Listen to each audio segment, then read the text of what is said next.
L'obligation d'information du bailleur. Lorsque la vente d'un bail commercial inclut une clause de garantie du vendeur au bénéfice du bailleur, ce dernier dispose d'un devoir d'information envers le vendeur. L'article L145-16-1 du Code de commerce oblige le bailleur à en informer le vendeur dans un délai d'1 mois à compter de la date à laquelle la somme aurait dû être versée au bailleur. Toutefois, la loi n'indique ni la forme ni le contenu de cette information. Il est donc dans l'intérêt du bailleur d'en informer le vendeur par lettre recommandée avec accusé de réception, ce qui permettra d'établir par la suite qu'il a effectivement respecté le délai d'1 mois. Pour asseoir encore plus la validité du courrier, le bailleur pourra indiquer l'identité du locataire, l'adresse des locaux concernés, la nature de la dette, c'est-à-dire s'il s'agit de loyer ou de charges ou autre, ainsi que le montant de la dette et la date à laquelle la somme aurait dû être réglée. La loi ne prévoit pas de sanctions spécifiques en cas de manquement au devoir d'information du bailleur. Ainsi, le non-respect de son obligation d'information serait sanctionné par sa responsabilité contractuelle. À cet égard, le vendeur serait en droit de lui réclamer des dommages et intérêts s'il peut établir que ce manquement d'information lui a causé un préjudice. S'il obtient des dommages et intérêts, il pourrait alors les compenser avec les sommes que lui réclame le bailleur au titre de la garantie solidaire. La faute du bailleur à l'égard du garant.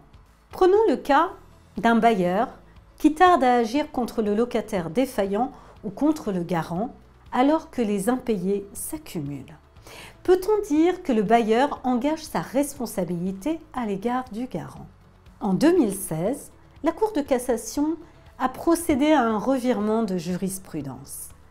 La chambre commerciale de la Cour de cassation a ainsi jugé qu'un créancier qui agit en recouvrement de sa créance à l'intérieur du délai de prescription ne commet pas de faute, à moins qu'il n'y ait un abus dans l'exercice de ce droit.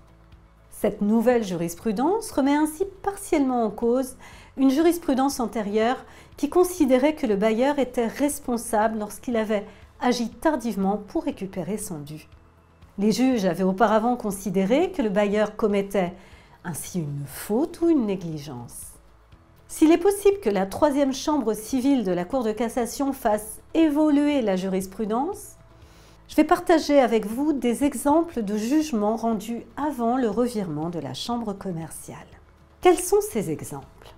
Eh bien, dans une affaire, le bailleur avait attendu 15 mois avant de mettre en demeure le vendeur de prendre sa responsabilité dans la part de loyer de l'acheteur. Les loyers impayés s'étaient donc accumulés. Les juges de la Cour d'appel de Paris ont conclu en 1991 que le bailleur avait fait preuve d'une faute.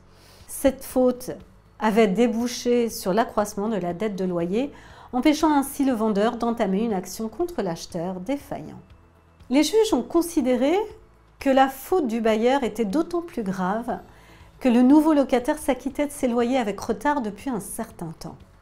Les magistrats ont conclu que la lenteur du bailleur à réagir ne pouvait certes pas exonérer totalement le vendeur de son obligation solidaire, mais pouvait conduire à limiter les effets de son engagement dans le temps.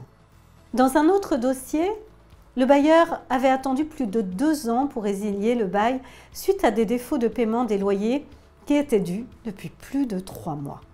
Une procédure de redressement judiciaire avait été ouverte à l'attention du locataire et aucune activité n'était plus exercée dans les lieux.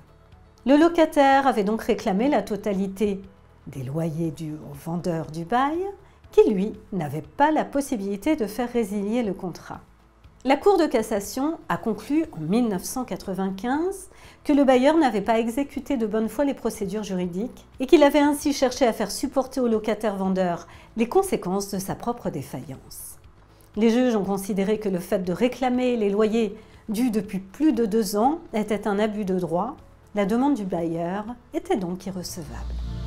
N'oublie pas de t'abonner à notre chaîne pour ne manquer aucune de nos prochaines vidéos. Et surtout, pense à liker si le contenu te plaît. Le bailleur a, par le passé, été considéré comme fautif lorsqu'il n'a adressé ni lettre recommandée, ni courrier, ni sommation de payer à l'acheteur d'un bail commercial qui n'a jamais payé ses loyers.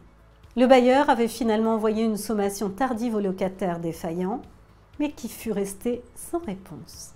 La Cour de cassation a constaté que le bailleur n'avait jamais fait aucune tentative sérieuse pour récupérer ses loyers en 3 ans, qu'il n'avait pas non plus informé le vendeur du bail de cette situation. Les juges ont considéré qu'il était fautif. Dans une autre affaire jugée en 1998 par la Cour de cassation, la haute juridiction a donné raison à une cour d'appel qui a conclu que le bailleur avait commis une faute, cette faute ayant porté un préjudice au vendeur du bail. Le bail avait été vendu en juillet 1992, l'acheteur ne s'était acquitté que de 2 acomptes depuis, laissant les loyers et charges totalement impayés à partir du 4e trimestre 1992 jusqu'au 30 août 1993.